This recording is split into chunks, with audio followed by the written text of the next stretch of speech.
Hello, welcome back to 10 and 2. Today we're going to work on this 1988 Lotus Esprit. It's okay, you can do it. I know the camera's watching you, but go ahead. Come on. Embarrassing. Do you hear it? I heard it running, trying to open the headlight door. But, you know, as with all cars with headlight doors and electronics, something will inevitably go bad. So let's dig into it, see if we can't figure out how to fix that.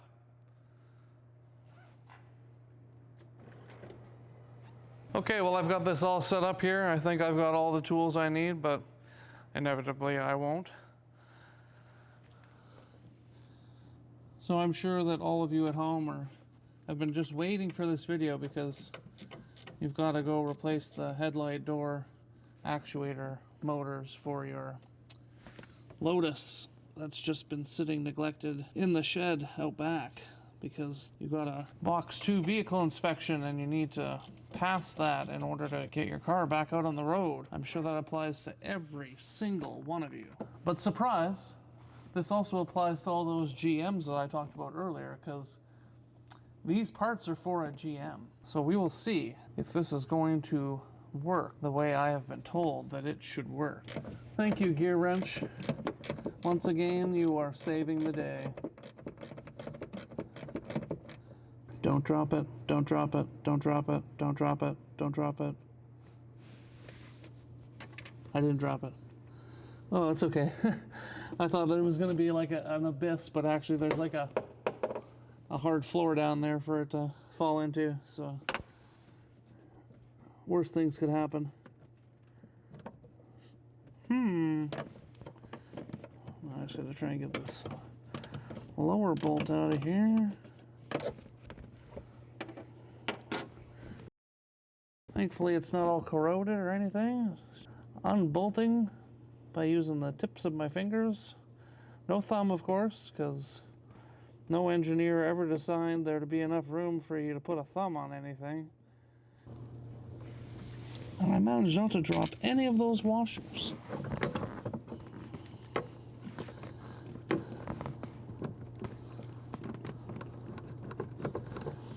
Okay, last bolt, last few threads. Here it is, I got it.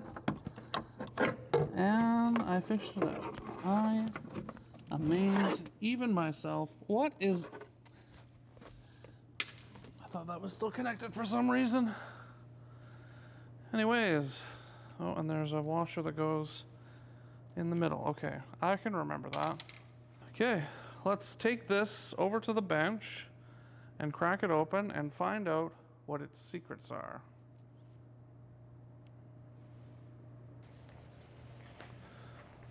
Caution, disconnect headlamp motors when lifting lamps manually.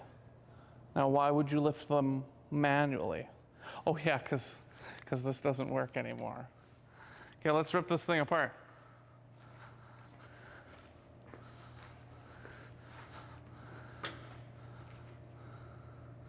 This looks to be the only tool I'll need so far.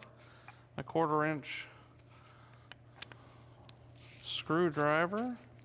For those of you imperially uneducated, that would be about 6.5 millimeters.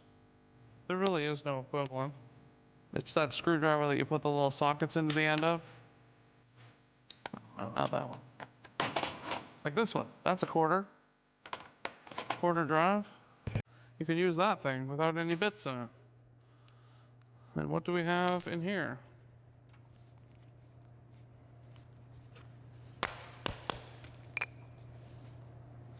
Stubborn.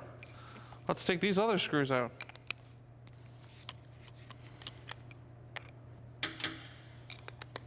Whenever my friends told me they were having the stripped gear problem with their Firebirds, I just laughed. It wasn't my problem. My problem was fixing all of their other problems. Well, yeah, now I've gone and done it, really. I did a thing there. Oh, yes, I see what Gord was talking about. He said that they just turn to dust. And I can see that there's some dust definitely in there, and there was a ball bearing in there somewhere. Interesting. Where did you come from, my little friend?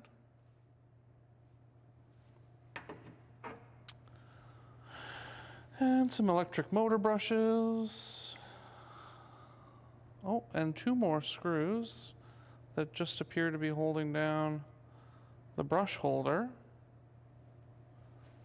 and the wiring for associated electric motor brushes. Now, don't make a liar out of me. I said this was the only tool I needed. Now, reveal your secrets. How come the gasket is always stuck to both sides? Oh, it's torn anyways. It wasn't me, I swear. Okay, a cover. A wishy washer. That appears to be all connected. I will have to get this arm off the shaft. You know what, gasket? You are annoying me. Well, I mean, it's still in one piece. It's just not fully connected one piece. And there'd be more dust in there. Please let go of the shaft. If you could, that would be fantastic.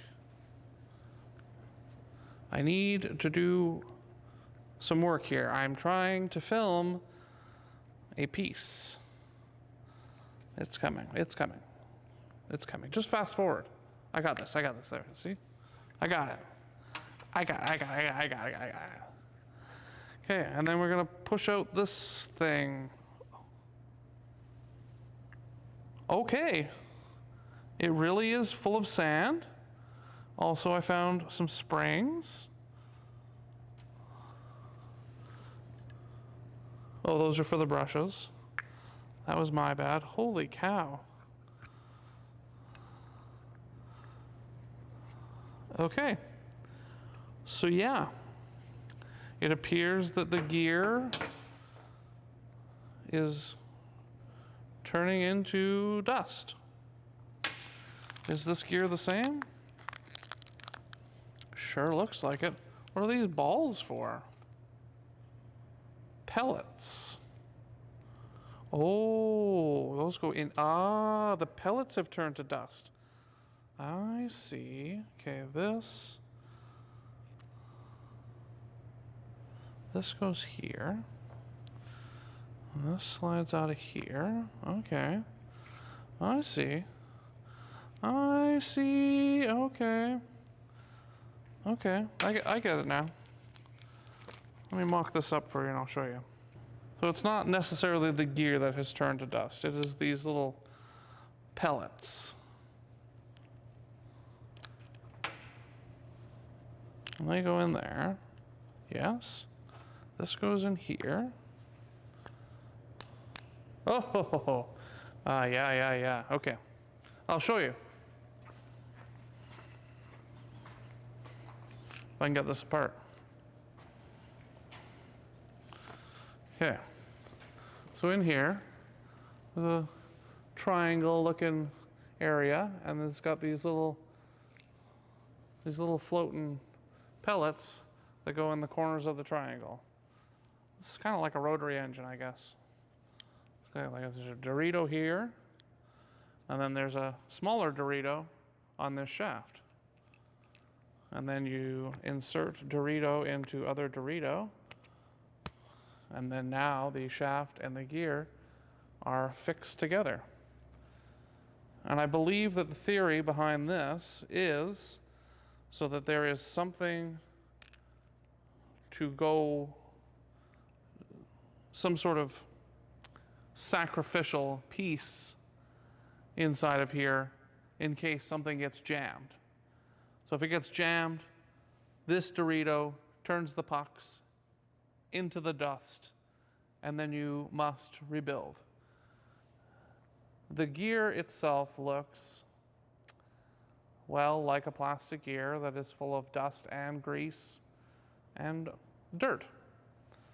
And since I have a new gear, I'm going to replace it.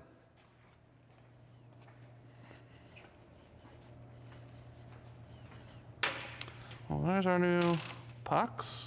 So I guess we got an extra gear here, an extra pellet, so we can change the other side when it goes bad, because inevitably it will, as these things do.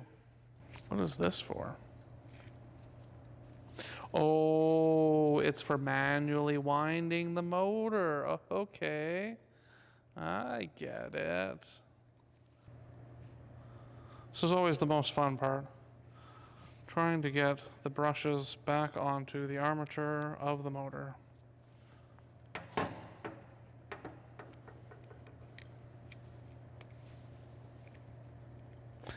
Can't even get them both back in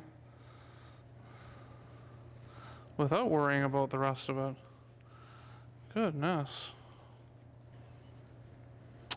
Note to self. If you're gonna do one of these, don't take the motor off.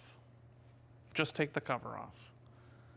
I'm sure that you can get all of this stuff out without taking the cover off, or without taking the motor off.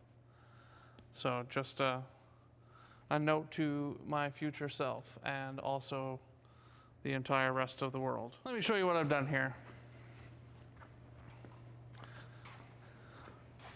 You see that? I've tied the wire holding the brush down and around the back of the motor so it will compress the spring and hold the brush out of the way, so that I may insert the motor, the shaft. Okay, I think we need just a little bit of grease here. I'm gonna put a little bit of grease on the worm gear, make everything happier. Who doesn't love to get their worm gear a little greased up?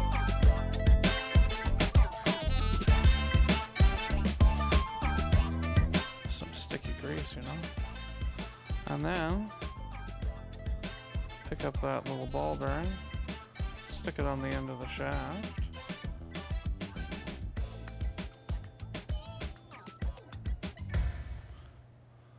I think we can lose this extra grease here. There we go. And now all we have to do is carefully pull the wire out. Try and take as much of the kinks out of this wire as possible, while being also gentle.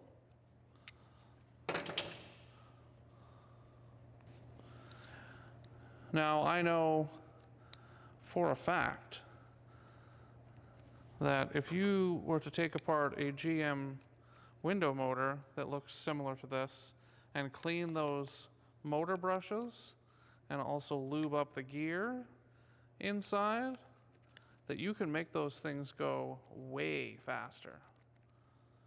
Make sure all those contacts are nice and clean. Yeah, those things, you can rebuild them. Don't be afraid. If it's got some screws or some tabs or some bolts or rivets, just cut those things off. Pry those things off, unscrew them, take them apart, find out what kind of magic sauce is on the inside, and then try and improve on it. Look at this. Now you can't even turn this at all now. It's like I've fixed it. All right, let's go slam this back on the car and see if it works. Well, I've got it bolted all back in now, and you want to set the arm on the motor by turning it so it's all the way down against the stop. And then you can go push the button and find out, does it work?